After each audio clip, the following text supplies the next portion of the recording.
National Jamaat, the Tawhid Jamaat.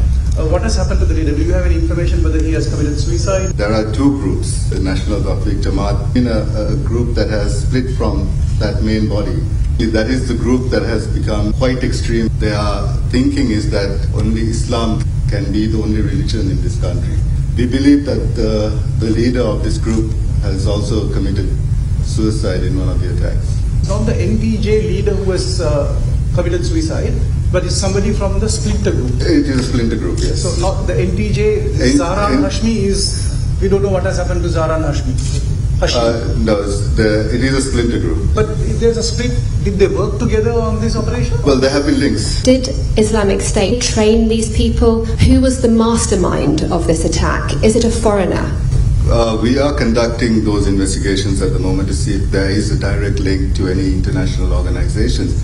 Right now, the IS has claimed responsibility, but I can say it's through ideology and maybe funding, but on the funding part, we are conducting investigations to find out whether there was direct funding. Most of them are well educated and come from maybe middle or upper middle class. Their families are quite stable financially. That is a worrying factor in this. You told Parliament yesterday the bombings were in retaliation to Christchurch bombings. This is according to an assessment done by the intelligence that they believe that Christchurch incident motivated these guys to carry out these blasts on Easter Sunday. This group, a couple of months ago in the Kegol district, had defaced a few Buddhist statues and attacked some temples and a church as well, but they were not to this magnitude. We have heard that the Negombo bomber moved into a house by the church 1 month ago, suggesting that 1 week after the Christchurch shootings, this terror cell mobilized. It was that short notice. What we have found out is that there have been 2 safe houses, one in Negombo and one in Panadura. Have any of these people been in police custody over other incidents? Yes, some of them, I think even on earlier incidents, have been taken into custody on small skirmishes and all that. We understand that the FBI is on the ground, and we wanted to know what the level of cooperation is with the FBI right now. And there's an FBI unit down here to help with investigations. The CID is in contact with the FBI. There are other intelligence services from various other countries, including Australia, the Interpol, UK. The ambassador of the UAE called me yesterday, and they are willing to provide some intelligence service. How many more radicalized youth are out there who could be a danger in the near future?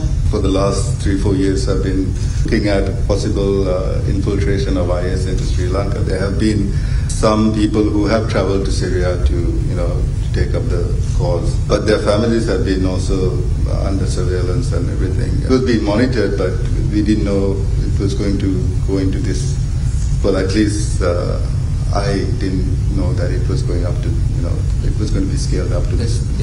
So actually, we were told that 7 suicide bombers were involved in the attacks, and you just said that there were 9. CID confirmed 9 suicide bomb attackers involved. 8 out of 9 have been identified by CID. Around 60 persons were arrested.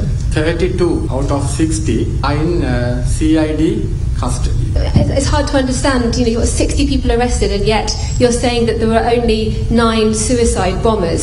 So can you just give a sense of what these other people were arrested for? Were they part of the plot? From those who have been arrested, all are Sri Lankan. They've been arrested on possible links to the attack, and so those, as usual, I cannot give out most of that information.